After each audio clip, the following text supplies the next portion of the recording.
All right, welcome to the LCI Green Room, open and unscripted. I am your host, Dr. Norman Horn, today, and joining me today is the inimitable Carrie Baldwin. We are going to have a spectacular time talking about the most insane topic on the face of the planet. So grab your coffee and or something stronger, and we will get right to it. Carrie, how are you doing on this lovely Saturday afternoon?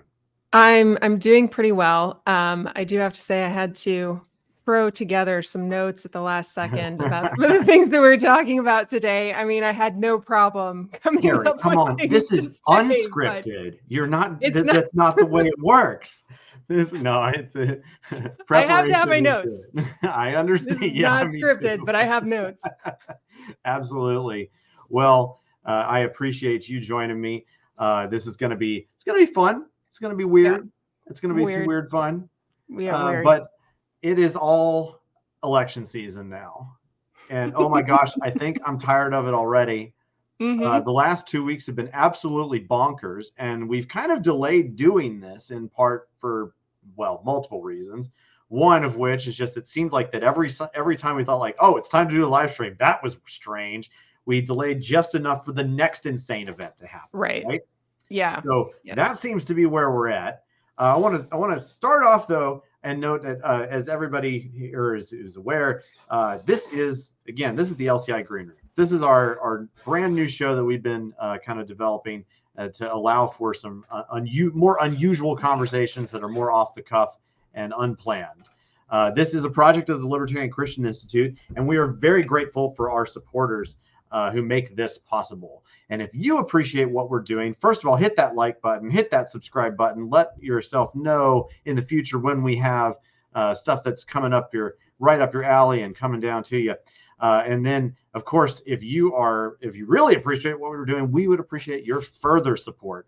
And if you would go to libertarianchristians.com/donate and offer your support, that would be amazing. And we are currently in the last leg of our matching campaign for the next $5,000 that are donated to LCI through really mid-August. At this point is when we're expecting to conclude that. Or if somebody wants to go real hard and finish that off for us, then we'll just announce it immediately. So that's fantastic. Thank you guys so much for your support. Okay, so on to the actual meat of this show. We've got a ton of things to talk about. Yeah, we do. We just came back from Freedom Fest a couple of weeks ago. Freedom Fest was a great time, by the way. We missed you, Carrie. We missed all of it. I missed it. Yeah. We kept it a little smaller this year, just due to various concerns and scheduling and whatnot. But we had a great time, and we met a lot of fun people. And if you're here kind of on the tail end of that as well, and that's where you met us, then hey, welcome back. We're glad to see you again. We hope that you're going to enjoy this little chat. I have to ask, though. I have to ask, did you get to meet Millet?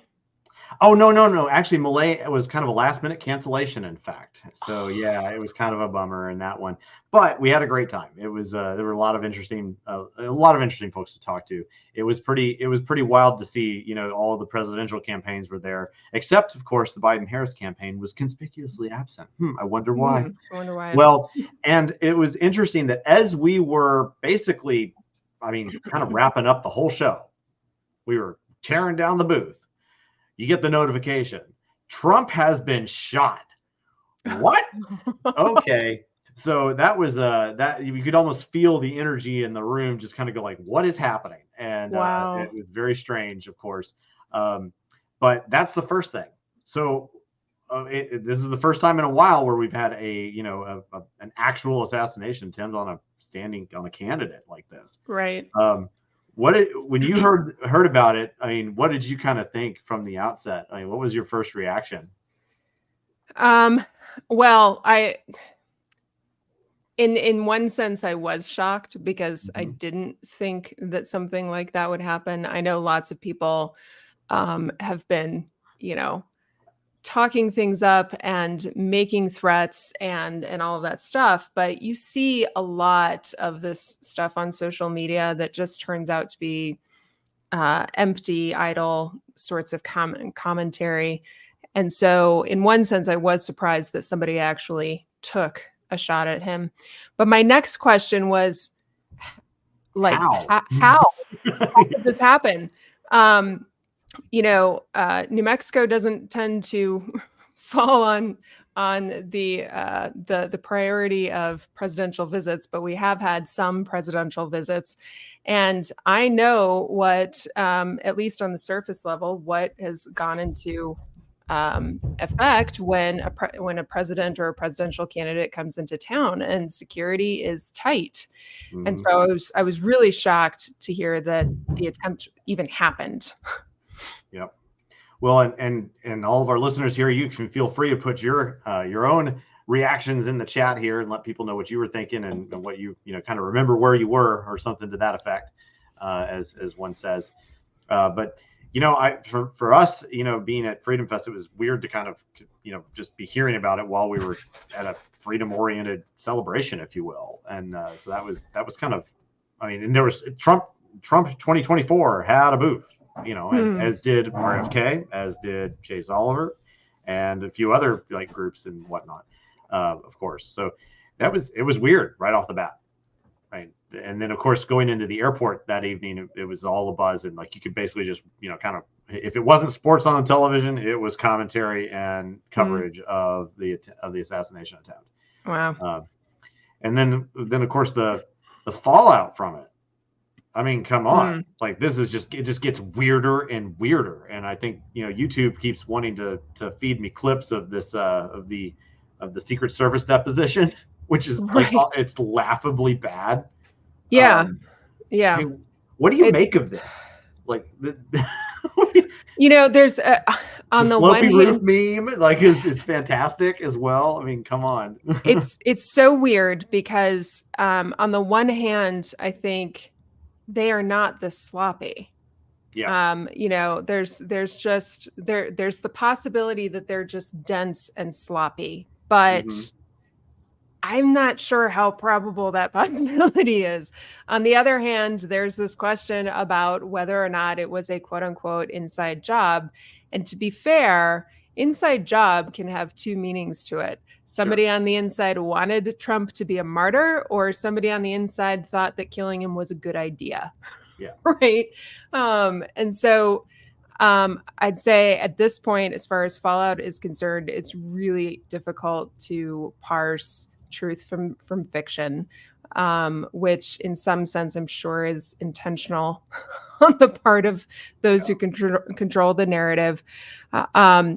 I do want to say I don't think that inside job means Trump was like, yeah, just shoot my ear off and everything's going to be no, somebody actually died from this. It wasn't Trump. And, it's impossible as far as I'm concerned to just shoot his ear off. But yeah, the fallout has been crazy. The only thing that I can say matter of factly is I don't believe the narrative. Something is weird, right? Something is weird. Something is very off. Yeah, and whether it's the fact that the assassin was in a BlackRock commercial at one point. How weird is that? That is weird. Well, and this, the other side of that feeds into the whole conspiracy theory stuff is the CEO of BlackRock is being considered by Trump for Treasury Secretary. Yeah. I'm like, why? Okay. So nothing in this thing is making sense. And so, yeah, very, very weird. Well, and then you have just the broader reactions, and there's a couple of things I think that are kind of interesting to note. One is the way in which we hear the rhetoric that has been amplified now for the last 8 years, kind of coming to, well, you could say coming to fruition on some level. But then on the other hand, there's this aspect of, well, what about free speech? And what do I mean by that? Well, of course, if Trump is literally Hitler, which is ridiculous, of course.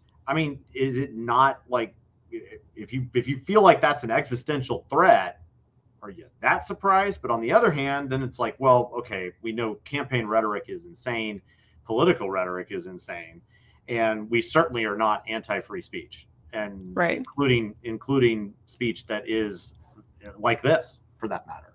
Right. so the way in which that is kind of played out, I think, is kind of interesting. Just the discussions around it. And so suddenly there are some figures out there who are would be were free speech when it came to making sure that conservatives weren't censored on Twitter or something, are now like, well, maybe it's you're responsible for this in the first place. I guess we should put a stop to that, or something like that. What do you think? Is that kind of like strike a nerve with you? What have you observed that too? Well, I would say there's a number of things. I mean, first of all, Trump is supposed to represent the idea of conserving Western culture, but two key hallmarks of Western culture is free speech and free practice of religion. And right now, you have conservatives who are saying, nope, we're done with this. We can't actually have free speech. We can't actually have free practice of religion. There's too much. Like, now they're feeling it. And so suddenly we're seeing this weird thing where the right is willing to throw the baby out with the bathwater just to protect, I don't know, their guy. It's certainly not principles anymore that they're trying to protect. It's like, okay, which way, Western man? Did Christianity actually come up with this idea of free speech and free practice of religion? Mm-hmm. Or and that's worth protecting? Or are you saying that now the world has changed such that Christianity got that wrong and now it's not worth protecting? Like, what is the claim? Because that doesn't seem to make any sense. And by the way, I mean, I think that whole thing, whether it's intentionally designed by the narrative creators or not, the effect of that is people who are clamoring for these sorts of censorship are giving Trump a great deal of power and a great deal of deference. Leverage. And while I wouldn't say Trump is literally Hitler, if we look at the lead up to Hitler's election, that sort of deference was given to him. Mm. And so I think, we have to be realistic. No, I don't think Trump is literally Hitler. But when we look at political principles and what power is and what it means to monopolize power, and the fact that a majority of people can be wrong, even in the way they vote, we should stop and give pause to that. Yeah, I agree. Like, that's a really good way of putting it, I think. Another aspect that I'm observing is, and I'm going to call this the "I'm not a fascist, you are" phenomenon. Because it is ironic to me, and I'm not going to name names, although if you go around the conservative sphere even a little bit, you're going to start seeing this stuff. It's like now it's almost as though the terminology for fascist has become so just blurred that people are just and we've known this for a while, but now it's becoming really, like, because of this assassination attempt, I think there's a bunch of this just going on. They called him a fascist, but he's not the fascist. The Democrats are the fascists, and it's for this reason. I'm not the fascist, you are, and stuff. It kind of baffles me a little bit, because on the one hand, it's kind of like, well, why are you using the same? Like, you're literally just it looks like a school ground play fight on something on one hand.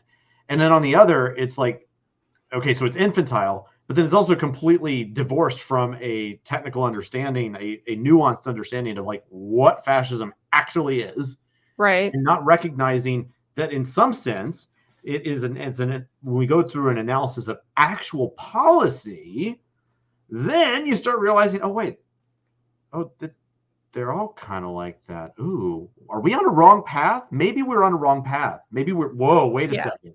Well, I think the problem is that one of the reasons why we've lost that nuance is because Americans generally have lost any sense of what the proper role of governance is. We have come to this point in American history where government solves the problems.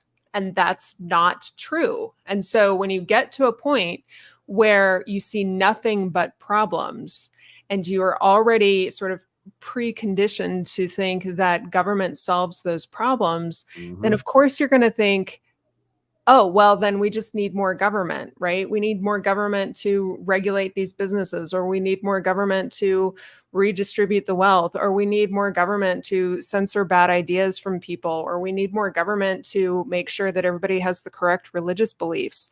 And yeah, then you get some fascism, then you get some communism. Like at that point, though, it doesn't even really matter what ism it is, because it's all totalitarian. Yeah, it's all authoritarian. It's all there. And you're not getting, you're picking Tweedledee or Tweedledum at that point. Right. Or is it Tweedledum and Tweedledummer? I forget. Whatever. Right. But no, so I think it's just funny the way in which this is proceeding is, it's revealing the cracks in these foundations. Not only is this political violence, like, the potential to escalate from there is obviously increased just by virtue of the fact that this has happened. Right. It's revealing ever more brittle foundations of these of their philosophies and that are in the background. Well, and I think it's worth entertaining the notion that political violence is one very probable ends that those who control the narrative actually want, right? Because so far they've been able to invoke violence on one side. They haven't been able to invoke violence on the other side. But if that's what you get, that becomes the perfect excuse for the government to say, okay, all bets are off. Yeah. So it's a, never let a crisis go to waste style. Right. Yeah. That type of behavior. And that's both sides. I mean, we know how that works from, both sides, if you will. Right. This is why you should be a libertarian, folks. This is why you need an alternative philosophy, and hopefully we've got some better ideas, especially to infuse the church with. That's why we're here, and we've got a lot more to talk about there. And that actually kind of leads right into the next crazy event. It only took 48 hours after Trump was shot to say, you know what, I know who should be the successor, the young dude. I didn't expect, it was not on my bingo card to see somebody on the presidential ticket who is younger than me. That's a first. Oh, I didn't even realize. I don't know how young he is. He's not even 40. Wow. Even 40. Yeah, I think he's like 38 or something. But yeah, that is, and who are we talking about? Of course, the one, the only JD Vance. Now, I wish that Vance is a funny kind of like, I don't know, how do you even describe JD Vance? This is a guy who made sort of this weird name for himself after like a TED talk and writing a book about poor people in Appalachia called Hillbilly Elegy. It's incidentally been it got made into a movie, and it's now like one of the top movies on Netflix. This is funny because I had no idea who JD Vance was until Trump really? announced him for the PDP. Oh wow, you missed it. You missed all the fun. I had no idea. Now I had heard about the movie. Like I remember seeing promotions for that. I didn't know it even came from a book. Oh, that's really funny because I didn't know about the movie until Netflix started serving it up to me. That's hilarious. Yeah, but I had no clue who this was, so I was like, who the heck is? So I had to go do my homework when I found out. And when I did that, I mean, of course, the first thing that I wanted to know was, okay, what does Vance think of libertarianism? And so I Googled JD Vance libertarianism, and it turns out there's this diatribe that he published about it. He's definitely, he's got some, like there are things I like about him. And on the one hand is also there's this aspect of he's yet another guy that the left just loves to hate. He has all the right enemies on some level. So okay, I'll give that to him. He's got all the right enemies. That's cool. And I think if he had just stayed as kind of the public intellectual almost, he might have been just better off. But when he, because I actually appreciated what he was doing back in the day. Then he became a senator. This is a guy who was like a never Trumper initially, and he eventually came around to Trump's side, and now he's like in line to be vice president as a candidate at least, and that's pretty wild to consider. He's also been an entrepreneur. a bit. He's been involved in venture capital. Like, so the guy's got some interesting bona fides on, as well, from just a marketeering perspective, if you will. But I think his philosophy has a bit to be wanting. Tell us a little about your research, Carrie, and what you've been learning about him and what he's been saying, in particular about libertarianism, I guess. Yeah. So he wrote, he did a speech, I guess, for some conservative convention. I cannot remember what it was called, but part of that got published on the website called First Things. And, he is a Catholic, by the way. Yeah. Okay. Well, that explains something. There you go. But so he gives this critique of libertarianism, and he starts out by saying, "Oh, I've read Hayek's Road to Serfdom, and so I've got like this soft spot for libertarianism," but then launches into all these reasons why he thinks libertarianism is the wrong way to go. Yeah. And I mean, you get the very standard critique from Christian conservatives, which is, all libertarians care about is free choice, and all of the licentious problems in our society is the fault of libertarianism. Reductionism. It's so wonderful. It's like, so that's sort of how he sets the stage for his criticism. Number one, he sets up a straw man for what libertarianism is, as usual, and he says something along the lines of, so long as social goods are produced freely, then libertarians don't care about the outcomes. And that's just patently false. We absolutely do care about the outcomes. We just don't think that the government is there to solve the problems. It's when those problems come up, that's another need for a market solution. That's it. And also, if you have goods that are actually producing harms, then there are repercussions for that in various forms. So it's not like we're completely devoid of what things arise in society, so long as it's a consequence of free choice. Like, that's just patently false. The other thing that he does is he blames things like addiction, and so drug addiction and child abuse and porn on libertarianism. He says, look, these are problems in society that need to have a political solution, and libertarians don't have the political solution. In fact, he goes as far as to say that libertarians are uncomfortable with political power or skeptical of its effectiveness. And it's like, no, we are certain that... I'm very sure about its effectiveness. We are very certain about its lack of effectiveness and its inherent injustice. So, on the surface, the criticism is bad because it's a straw man. But we can dig deeper into some of his particular criticisms, but that's sort of an overview of what I saw from the article. Yeah.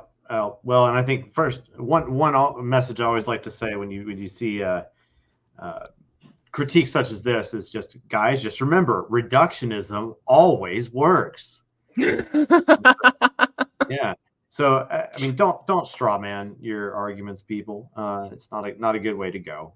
It's a bad look. We should try to represent it, like, even if it's not a great view, at least represent it correctly. Right. And this is definitely one way in which it's clear he hasn't made quite a lot of progress, which is unfortunate because the man's a friend of Peter Thiel.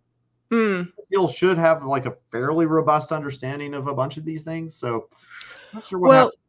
From his perspective, I think that it's not advantageous to him to set up a straw man argument, especially given that libertarianism has made strides, especially in the past 4 years since COVID and the lockdowns and inflation problems.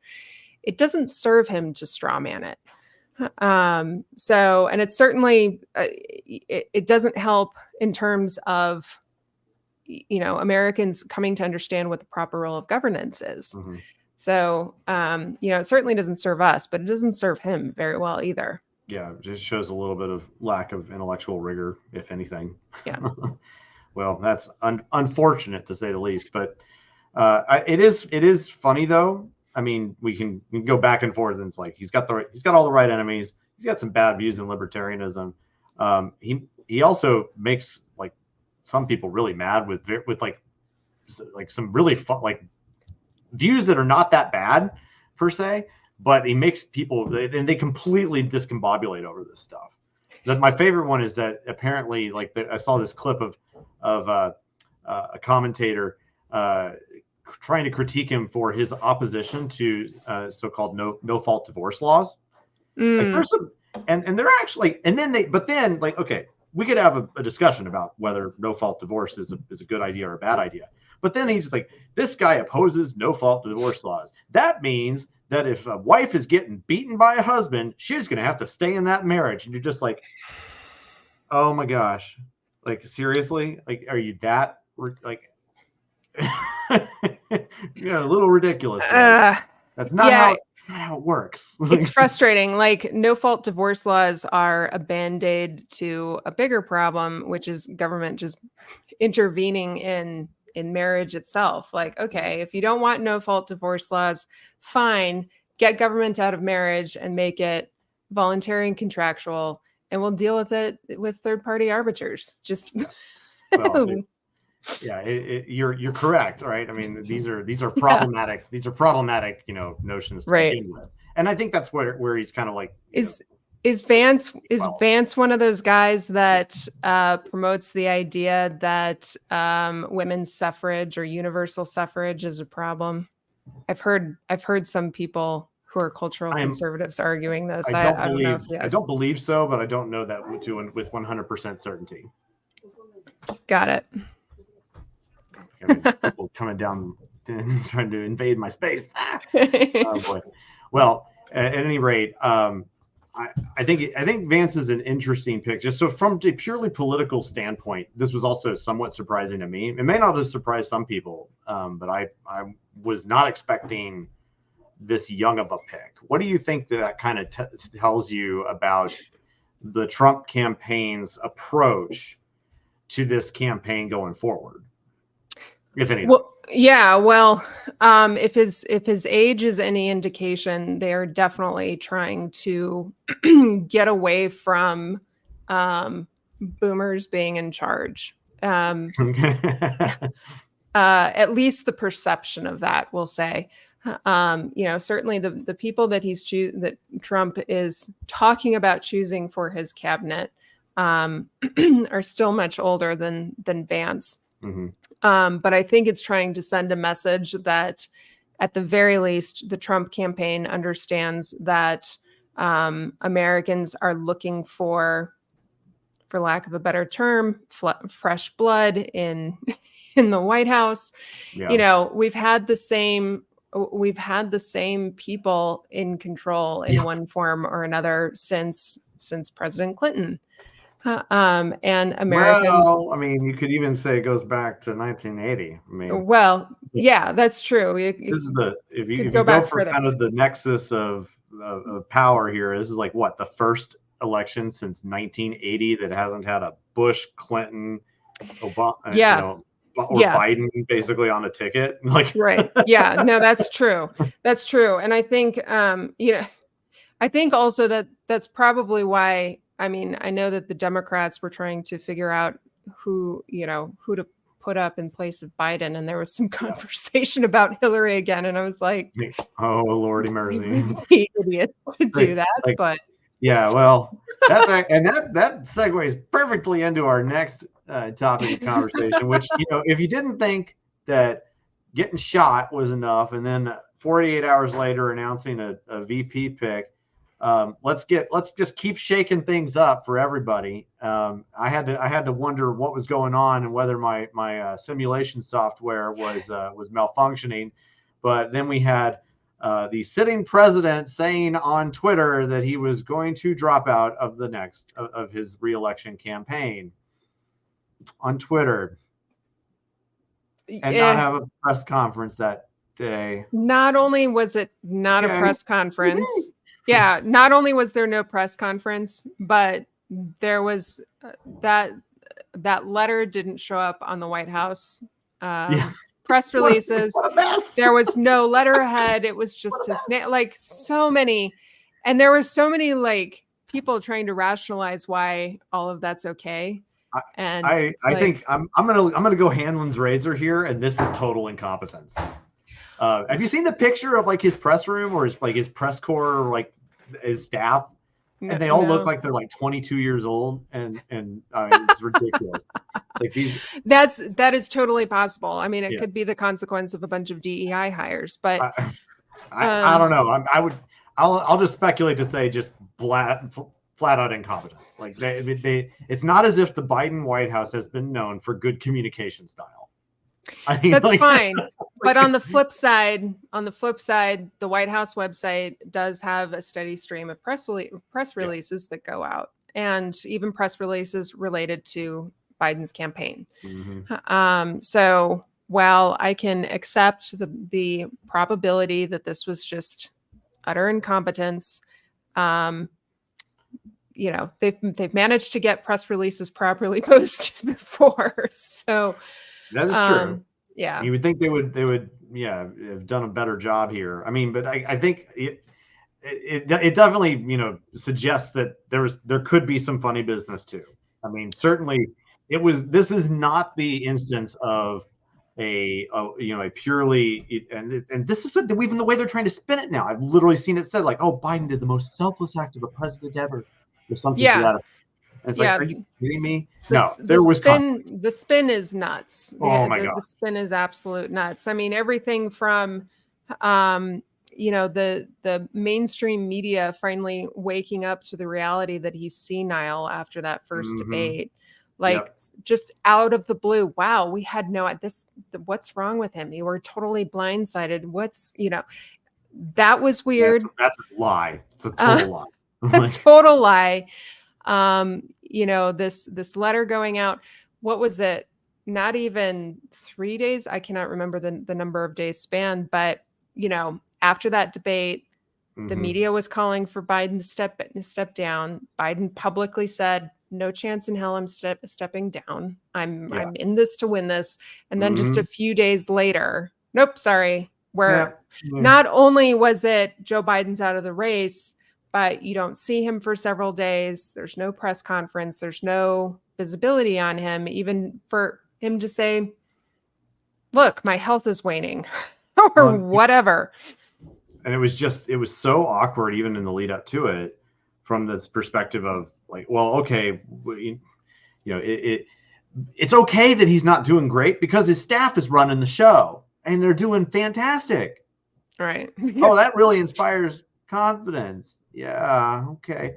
But then, and so, we get this, we get spun every which way, and they're changing the narrative as they go too.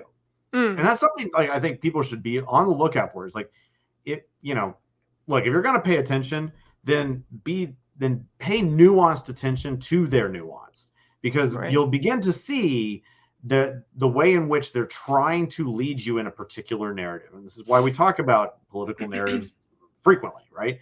That these types of things are deliberate. They are set, and they're trying to craft something to, so that people will, when they see it, because they're counting on limited exposure, so they're crafting their narrative so as to affect people the way they want when they get that limited set level of exposure. So well, I do think that there's still a level of that going on, but I do think that what we are perceiving as sloppiness is genuine sloppiness from a sense of desperation. Oh yeah. I think that is plainly obvious to me. And no doubt they have a ton of power still, and stupid people do stupid things when they have a ton of power. And we should be careful with that. But I think one of the things that I found really interesting was when Biden stepped down and there was this question about who was going to take his place because, Kamala wasn't a popular candidate for that. You had the Clintons come out and endorse Kamala for president. Yep. But Barack Obama said, I'm going to go find somebody else. And publicly? Yeah. I didn't see that. Oh, really? Yeah. He said he was going to try and find a different candidate. Interesting. Because Kamala Harris is not popular. But just a few days ago, on Michelle Obama's Twitter, they announced an endorsement for Kamala Harris. Mm-hmm. So it was very quiet as far as that's concerned, but it was an endorsement. And,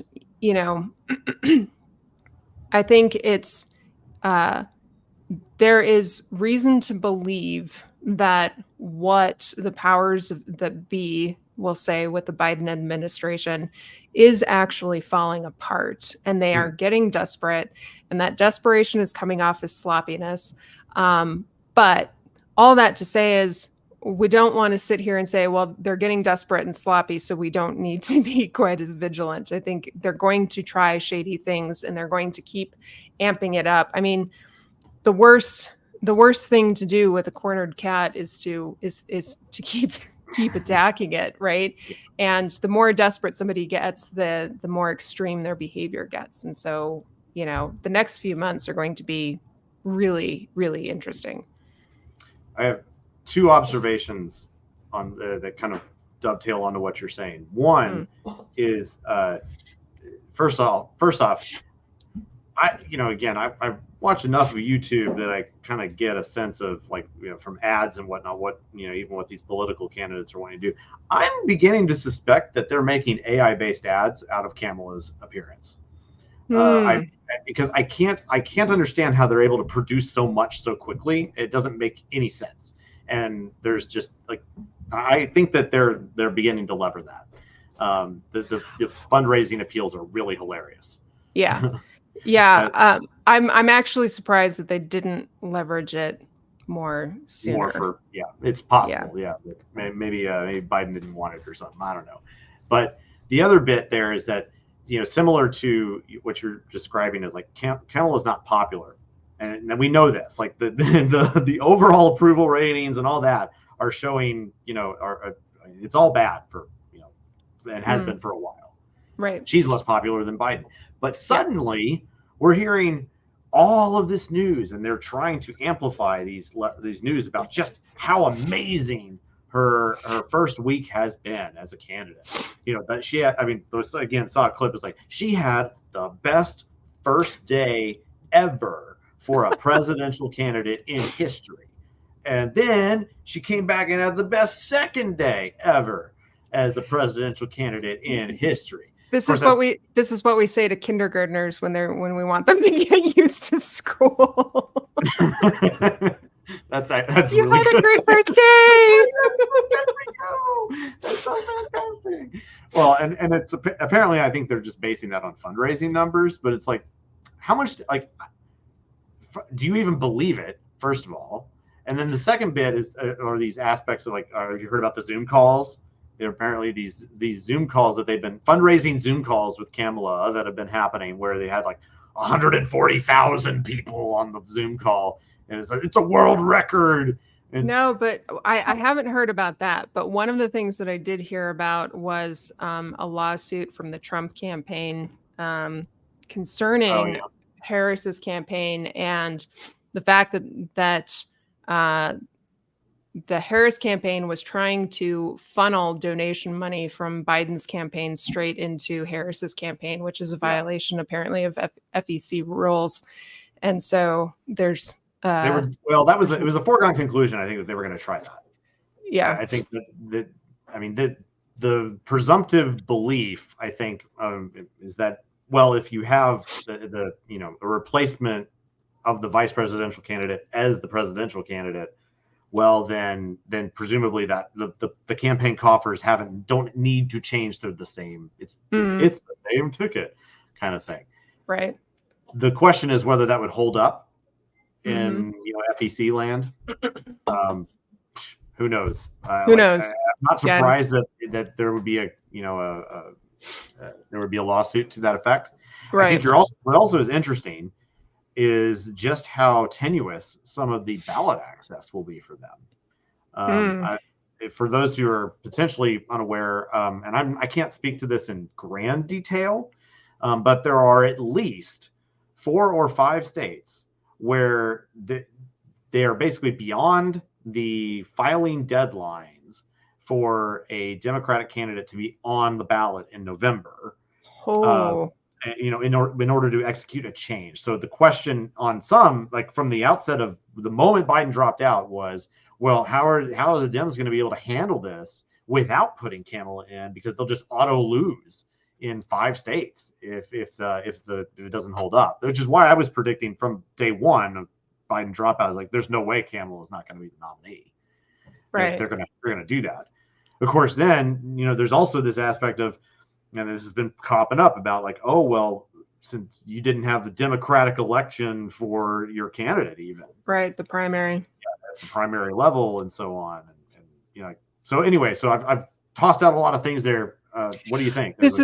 Well, that's an interesting thing about the ballot access. You wouldn't happen to know which 5 states? Nevada's one of them. I can probably look it up here. We could Google it. I would be interested. I think Nevada is considered a swing state still, isn't it? Yeah, I think it's like Nevada, and I think Pennsylvania is one of them. Ohio is one of them. And I mean, don't hold me to it. This is just vague recollection, and I'm not going to go any farther from there. But I think it's max 5 states. I think it's either 4 or 5, and I know that Nevada is the one that immediately came to mind. Anybody in the comments, if you have knowledge of what states those are, throw it out there. We'll probably just believe you. Well, that's really interesting. The ballot access issue that would there's going to be lawsuits. I'm almost assured. I'm sure lawsuits, but it just makes me think. I mean, going back to the 2020 election and the question of election fraud and things like that. Man, this thing's gonna get messy. It's gonna get weird. It's gonna get weird. I mean, now all those mail-in ballots are gonna it's gonna get even crazy.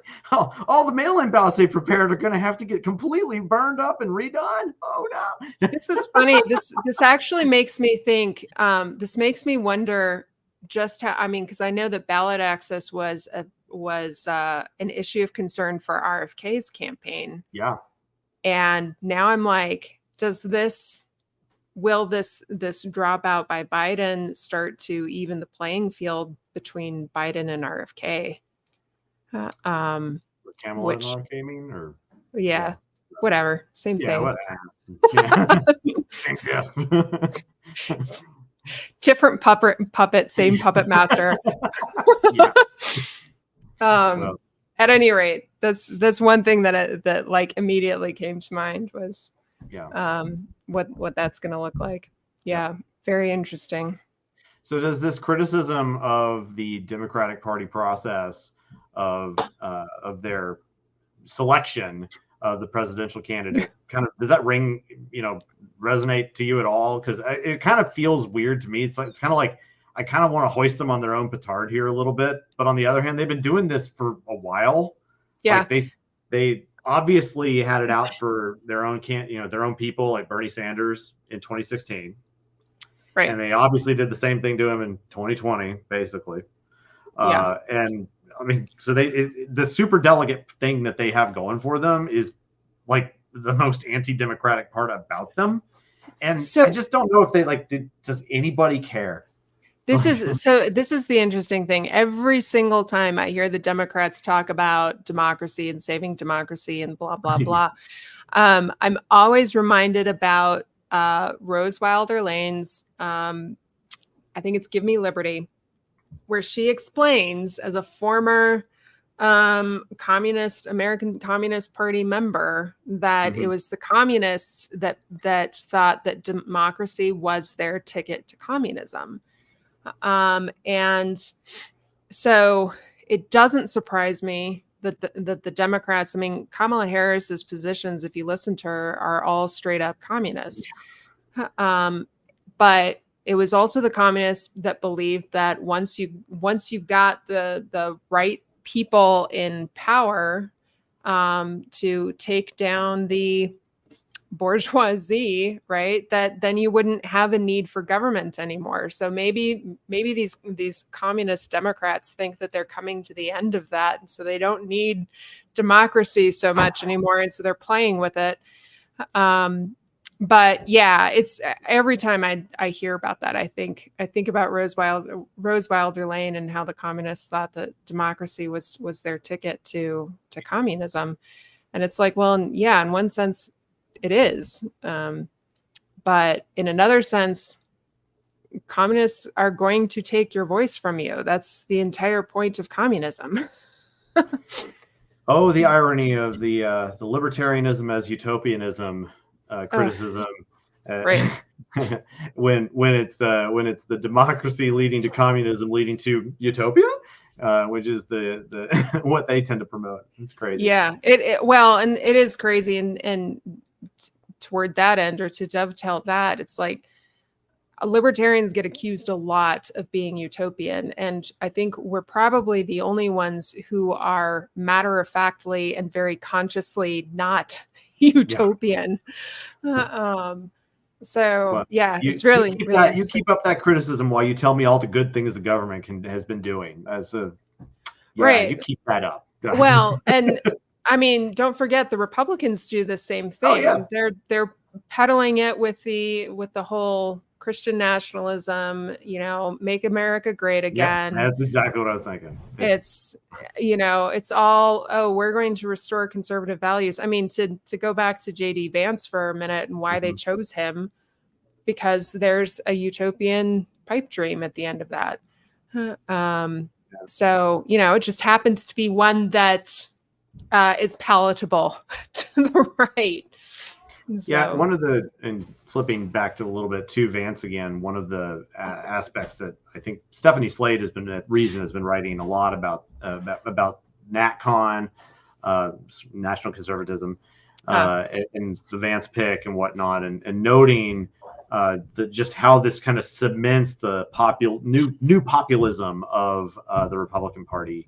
And the potential negative ramifications of such. And I think that it's very well put. Stephanie, I think, has done some of the best work on this that you'll find out there, and it's just really, really well measured in her criticism. Well, I should go check those out, because I haven't read anything from Stephanie in a while.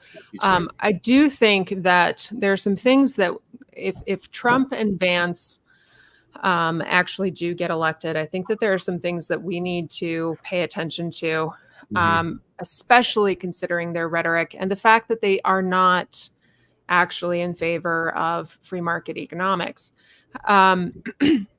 There is an organization called Americans United for Life, which has already drafted legislation to socialize medicine under the guise of pro-life, pro-natalist, culturally traditional conservative policies and values.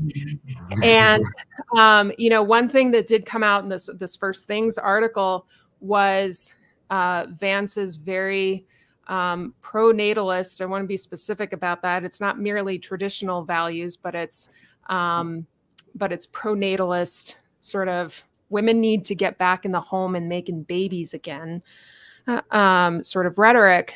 But this is something that we should be very careful of, because there's no conversation on the part, at least as far as I've heard, on the part of Republicans to actually repeal the ACA, get back to free market healthcare or anything like that. So I think socialized medicine will be sold to us under the guise of pronatalism and culturally traditional values, maybe even UBI.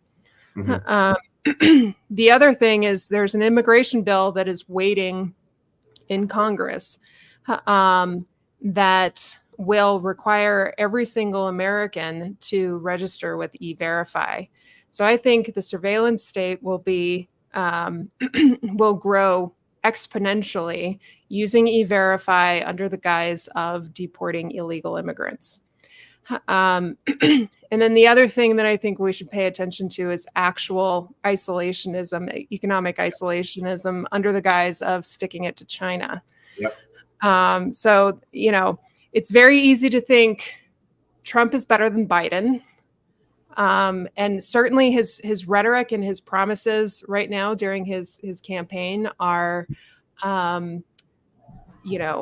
hopeful in a sense, but he made a lot of promises before, he was elected in 2016 as well, and fell flat on his face with them. There's this aspect of what is politically feasible and what's economically feasible. They're just not going to be able to pull off a lot of the stuff that they claim. Yeah. So you can see I think you can anticipate a little bit of what parts are empty rhetoric and what isn't. Yeah. I think you're right. Like there's going to be potential like for real big deportation to go on, and then with all the evils therein. Right. What I would be concerned about there is that what we'll see is a big show and no actual progress. Because what needs to happen, we do need immigration reform. That's a given, right? Agreed. But yes. When all we're hearing about is, I'm going to conduct the biggest mass deportation in the history of the world. Yeah. That's my terrible interpretation. But and to give some credit to the broken clocks of the mainstream media, the big question was, how are you going to do this mass deportation? And when I was working for the previous organization, which shall not be named, I got familiar with the immigration bill that they were supporting, and that immigration bill includes E-Verify, which is a mass increase in surveillance on American citizens in the name of immigration reform. Yeah.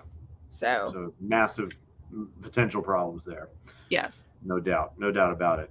Yeah, I finally had to get my real ID after they decided that my driver's license wasn't going to be enough anymore. I'm not happy about that, but oh well, it's just the way it is.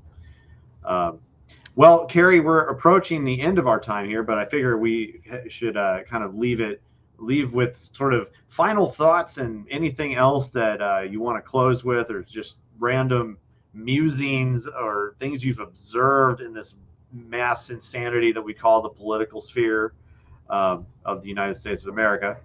I will at least note, by the way, that we've tried to have a lot of fun here today. Keep in mind that we are not endorsing anything.